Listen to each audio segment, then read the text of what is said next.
Welcome to the Tech Egg. Don't get scrambled. Enjoy the video. You'll begin by making quick checks. You must be signed into Windows 10 and on the desktop or start screen.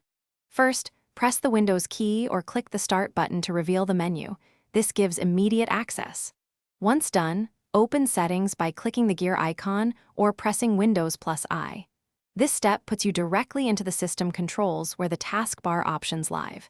Make sure notifications are visible so you can see changes as you proceed. Now navigate to Personalization to reach taskbar controls. Click Personalization, then select Taskbar from the left-hand panel. This shows detailed settings. Here you can toggle Auto Hide, change taskbar location, and manage which icons appear in the notification area. Once visible, adjust Auto Hide the taskbar to off if you want it persistent, or on to keep it hidden until hovered. Make changes, then watch the taskbar respond so you understand each option's effect.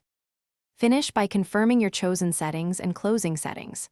Check the desktop to verify the taskbar appears where expected. Move your mouse to the bottom, top, or sides if you changed location. If the taskbar is missing or unresponsive, open Task Manager with Ctrl + Shift + S, find Windows Explorer and choose Restart. This often restores the taskbar. If that fails, save work and restart the PC. These steps resolve most. Thanks for watching. Consider subscribing if I helped unscramble your problems.